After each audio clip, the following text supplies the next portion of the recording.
नमस्कार दोस्तों, मैं वीना वर्मा हमारे YouTube चैनल एस्ट्रो वीना पर एक बार फिर से आपका हार्दिक स्वागत करती हूँ।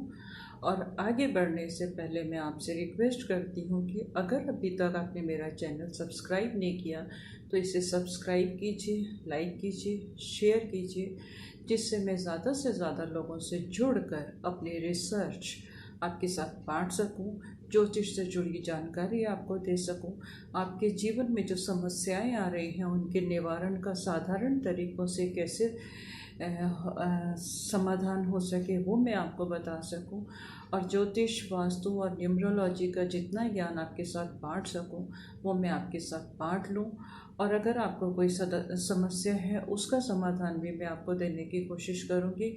ग्रहों की मूवमेंट कैसे है, किस तरह से हमारे जीवन के ऊपर असर करते हैं, क्या क्या इसके इफ़ेक्ट्स हमारे ऊपर आते हैं और किन परेशानियों का हम सामना करते हैं, और कहाँ ये हमारे साथ अच्छा भी करते हैं, बुरा भी करते हैं। ज़रूरी नहीं है कि सभी ग्रह हमारे दुश्मन हो, हमारे साथ बुरा करें। कभी कभी ये हमें अबंडेंस वेल्थ भी दे के जाते हैं, इंसानियत भी दे के जाते हैं, बहुत कुछ सिखा के भी जाते हैं।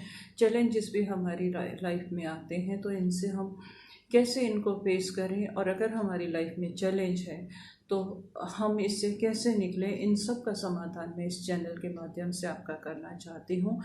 आज का जो विषय है हमारा वो ये है कि अब जिस महामारी से तो आप जानते हैं कि हम फेस कर रहे हैं, हमारे समाज में छाई हुई है, इसके बारे में हम बात कर रहे थे। पर आज का हमारा विषय है जिस वजह से हमारे लाइफ में अग्रेशन है, सभी लोग परेशान हैं, क्या ऐसे कारण हैं, ये मैंने पिछली वीडियोस में भी आपके साथ शेयर किया था। तो मैं आपको बता दूं, मंगल और शनि का एक साथ मकर राशि में जो इन्होंने प्रवेश किया, एक साथ जो मकर राशि में भ्रमण कर रहे थे, इसकी वजह से समाज में परेशानियों का सामना करना पड़ रहा था। 4 मई 2020 को मंगल अपनी मकर राशि में से उच्च राशि में से परिवर्तन हो गए, अब दूसरी राशि कुंभ राशि में प्रवेश करेंगे। कुंभ राशि में प्रवेश करने के बाद लोगों के माइंड में तो ये है कि हमें काफ़ी राहत होगी, पर कुंभ राशि में प्रवेश के बाद क्या क्या इफ़ेक्ट्स होंगे, किस किस तरह से ये समाज को समाज के ऊपर इसके रिजल्ट्स आएंगे, इसके बारे में हम चर्चा करेंगे। तो सबसे पहले हम बता दें कि जैसा कि लोगों के दिमाग में भ्रांतियाँ हैं कि 4 तारीख के बाद लॉकडाउन भी खुल जाएगा, सब कुछ ठीक हो जाएगा, तो इस भ्रम में ना रहें। एकदम से सब कुछ ठीक नहीं होगा, कई लोगों के लिए चैलेंजेस भी होंगे, कई लोगों के लिए राहत का भी होगा, कई लोगों के व्यापार में भी थोड़ी सी उन्नति होगी, व्यापार में थोड़ा सा परिवर्तन होगा, कुछ लोगों की आर्थिक स्थिति में भी सुधार होगा। इसके बारे में हम चर्चा करते हैं। तो कहाँ कहाँ ये इफ़ेक्ट्स देंगे, किस किस तरह से इफ़ेक्ट्स इसके ऊपर, समाज के ऊपर आएंगे, विश्व के ऊपर किसके क्या क्या इफ़ेक्ट्स आएंगे, इसके बारे में हम चर्चा करते हैं। तो मार्स को जो सिचुएशन है वो कंट्रोल में तो आ जाएगी, पर ये सेमी कंट्रोल में होगी, पूरी तरह से कंट्रोल में नहीं होगी। हमारे दिमाग में तो ये भ्रम होगा कि सब कुछ कंट्रोल में आ गया है, पर ऐसा कुछ नहीं होने वाला। एकदम से उतावलेपन से बचें। जैसा हम लोगों ने सिस्टम से चलने का इस समय में हमने अपना व्यवहार बना लिया है, सिस्टम में रहने लगे हैं, उसको बनाए रखें, उसके साथ ही आगे बढ़ेंगे तो हम जीत पाएंगे और हमारी समस्याओं का समाधान हो जाएगा। एकदम से सब कुछ ठीक नहीं होता। अब आप देखते हैं कि किसी का कोई ऑपरेशन हुआ है तो डॉक्टर्स उसको धीरे धीरे चलने के लिए बोलते हैं, उसको कहते हैं कि तुम्हारे अंदर मजबूती आ जाए, तुम्हारे शरीर में हिम्मत आ जाए, उसके बाद ही तुम आगे कदम बढ़ाना। इसी तरह से मंगल की राशि परिवर्तन के बाद कुछ स्थिति में सुधार होगा, पर जब तक पूरा बल नहीं मिल जाएगा, पूरा समाधान नहीं हो जाएगा, तब तक हमें अलर्ट रहना है, सावधान रहना है। और अपने आप को जैसे डिसिप्लिन में हम चल रहे हैं, डिस्टेंस मेंटेन करके चल रहे हैं, अपना और अपने साथ के लोगों की सुरक्षा का ध्यान रख रहे हैं, तो वो हमें करते रहना रहने पड़ेगा। और सबको अपना केयरफुल तो रहना ही रहना है। इसके साथ जिन लोगों की लाइफ में चैलेंजेस अभी कम नहीं होने वाले हैं उनके बारे में बताती हूँ। जो लोग पुलिस और डॉक्टर्स से रिलेटेड प्रोफेशन में है, नर्स से रिलेटेड प्रोफेशन में है, सफाई से रिलेटेड प्रोफेशन में है, और जो लोग लोगों की सेवा करने का काम कर रहे हैं, उनकी लाइफ में चैलेंजेस अभी कम नहीं होने वाले। एकदम से उनको चैलेंजेस का और ज़्यादा सामना करना पड़ेगा, एक्साइटमेंट बढ़ेगी। और कुंभ राशि में जब मंगल प्रवेश करेंगे तो उसके ऊपर राहु की दृष्टि होगी। राहु जल्दबाजी का कारक है। कोई भी डिसीजन, कोई भी उतावलेपन से बच के रहें। इन लोगों को बहुत ज़्यादा होशियार रहने की ज़रूरत है। इनको अपने प्रोफेशन में, अपने कार्य क्षेत्र में, अपने आसपास के माहौल में थोड़ा सा सोच समझ के डिप्लोमेसी से आगे बढ़ना पड़ेगा। कार्यकुशलता का ये परिचय तो देते हैं, परंतु जहाँ पर हमेशा हमेशा शक्ति से और ताकत से हम कोई विजय नहीं प्राप्त कर लेते।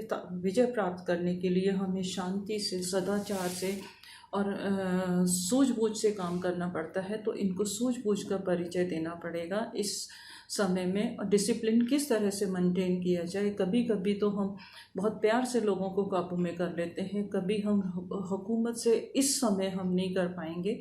तो इस चीज़ का हमें ध्यान रखना है। एडमिनिस्ट्रेशन से रिलेटेड लोगों में, जो एडमिनिस्ट्रेशन में, प्रशासन में है, इनकी लाइफ में अभी चैलेंजेस बहुत हैं। इनको विरोधों का भी सामना करना पड़ेगा। इनके अगेंस्ट भी लोग खड़े होंगे और लोग रूल भी तोड़ने की कोशिश करेंगे। जैसा कि हम न्यूज़ चैनल्स में भी देखते हैं कि कभी कभी इंसान फ्रस्ट्रेट होकर बाहर आ जाता है, कुछ ना कुछ नियम तोड़ता है, हर चीज़ को कंट्रोल में नहीं कर पाता। तो उनको चैलेंजेस का सामना करना पड़ेगा। रूल्स एंड रेगुलेशंस को बनाए रखने के लिए अगर इनको थोड़ी सी सख्ती और थोड़ी सी नरमी से तालमेल बना के अगर ये करेंगे तो ये स्थिति से उबर पाएंगे और इनकी लाइफ में आगे चैलेंजेस नहीं होंगे। और ये सूझबूझ का परिचय देंगे तो शांति का माहौल बनाए रखेंगे और सब तरफ से जो है सुख शांति का माहौल आगे बन जाएगा। और डिसिप्लिन मेंटेन करना बहुत ज़रूरी है। तो ये लोगों के दिमाग में उनको ये बातें डाली जाएं कि ये डिसिप्लिन जो है, जो आप कर रहे हैं, ये आपके लिए है। इस चीज़ को हम लोगों को भी आपस में सोचना पड़ेगा। ज़रूरी नहीं है कि सारा काम एडमिनिस्ट्रेशन करे। हमने नेता चुन लिए हैं तो सब रिस्पॉन्सिबिलिटी उनकी है। अगर हम अपने समाज को साफ सुथरा रखेंगे, अपनी जिम्मेवारियों को समझेंगे, तो पक्की बात है कि समाज में सुधार होने से कोई रोक नहीं सकता और एक बहुत अच्छे युग का निर्माण होगा और बहुत अच्छे से लोग पीसफुल लाइफ जिएंगे। सब तरफ सुख शांति का माहौल आएगा। चैलेंजेस तो लाइफ में नहीं जाते, पर हमें चैलेंजेस से निकलना है, चैलेंजेस के ऊपर विजय प्राप्त करनी है, चैलेंजेस को अपने ऊपर हावी नहीं होने देना। तो अभी हमें अपनी कार्यकुशलता का, अपनी सूझबूझ का परिचय देना है। और जैसे ही लॉकडाउन खुलेगा 4 तारीख को, जैसे मंगल का राशि परिवर्तन होगा, तो जिस प्रोफेशन के ऊपर एकदम से टूट के पड़ेंगे लोग, जिस काम के ऊपर लोग भागेंगे, तो ये ब्यूटी प्रोडक्ट्स और ब्यूटी पार्लर, सैलून्स वगैरह की तरफ एकदम लोग ज़्यादा रुख करेंगे। तो मेरी आप लोगों से गुजारिश है कि एकदम से इन चीज़ों की तरफ मत भागिए, क्योंकि कोई भी चीज़, बीमारी के जर्म्स जो हैं वो एकदम से ख़त्म नहीं होते। एकदम भीड़ अगर किसी इकट्ठी हो जाती है तो फिर हम फिर से उसकी चपेट में आ सकते हैं। तो अपने आप को कंट्रोल करके डिसिप्लिन में थोड़ा सा अपने घर में रह के भी थोड़ा समय के लिए बाहर निकलें, डिस्टेंस मेंटेन करके रखें। किसी भी सैलून में, किसी पार्लर में, ब्यूटी प्रोडक्ट्स में एकदम से अपने ऊपर इस्तेमाल ना करें, तो ही आप सुरक्षित रहेंगे और अपने आप को भी सुरक्षित रखेंगे, अपने समाज को भी सुरक्षित रखेंगे। जैसे अभी तक आप चल रहे हैं उसी हिसाब से धीरे धीरे आप आगे बढ़िए। और जो कारोबार में वृद्धि होने वाली है वो पैक्ड फूड, मैं भी आपको सलाह यही दूंगी कि पैक्ड फूड लीजिए, फ्रोज़न फूड लीजिए, ताकि मार्केट में भीड़ ना हो। मार्केट की भीड़ को अगर हम बचा पाएंगे, उसके ऊपर काबू रख पाएंगे, उससे हम अपने आप को दूर रख लेंगे, तो समाज में से 90% बीमारियां खुद ब खुद ख़त्म हो जाएंगी। कभी कभी ये जो बीमारियां हैं लोगों के संपर्क में आने के बाद ज़्यादा हो जाती हैं, तो हमें इसके ऊपर अभी भी आगे भी अपनी सुरक्षा का पूरा पूरा ध्यान रखना है। और एक चीज़ और मैं छोटा सा टिप जाते हुए आपको देना चाहूँगी कि जब भी हम कहीं से बाहर से आए, तो ये तो हम लोगों की अभी तक आदत बन गई है कि हम अपने आने के बाद अपने हाथों को धोते हैं, अपना फेस वॉश करते हैं। फिर भी दिन में 2 टाइम बाहर से भी कहीं आते हैं, तो आप आने के बाद अगर आप कुछ नमक के या फिटकरी के पर पानी के गरारे, जिसको गार्गल बोलते हैं, वो करेंगे कुछ मिनट, तो आपको किसी बीमारी का इफ़ेक्ट होगा नहीं। आप सुरक्षित रहेंगे, निश्चिंत रहेंगे, आप बिल्कुल कोई परेशानी का सामना नहीं करना पड़ेगा और सूझबूझ के साथ आगे बढ़ेंगे। और लोगों का सहयोग कीजिए, लोगों की मदद कीजिए, लोगों से मदद लीजिए। जब हम एक दूसरे का सहयोग से आगे बढ़ते हैं, ये नहीं है कि हम लाइन तोड़ के आगे बढ़ें, दूसरों को भी आगे जाने का मौका दीजिए। कोई असहाय है तो उसकी सुरक्षा का ध्यान रखिए, उसको मौका दीजिए खुश रहने का, आज़ाद रहने का और आगे बढ़ने का। अगर हम थोड़ा सा किसी को सहयोग दे देंगे, थोड़ा सा अपना समय दे देंगे, तो हम लोगों का नुकसान नहीं होगा, हमारे को भी ब्लेसिंग्स मिलेंगी।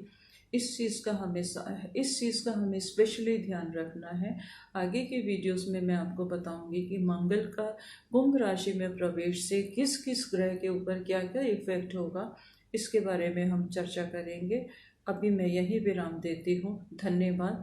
जाते हुए फिर से आपसे रिक्वेस्ट करती हूँ कि अगर अभी तक आपने इस चैनल को सब्सक्राइब नहीं किया, तो इसे सब्सक्राइब कीजिए, लाइक कीजिए, शेयर कीजिए, जिससे मैं आपको ज़्यादा से ज़्यादा जानकारी दे सकूं।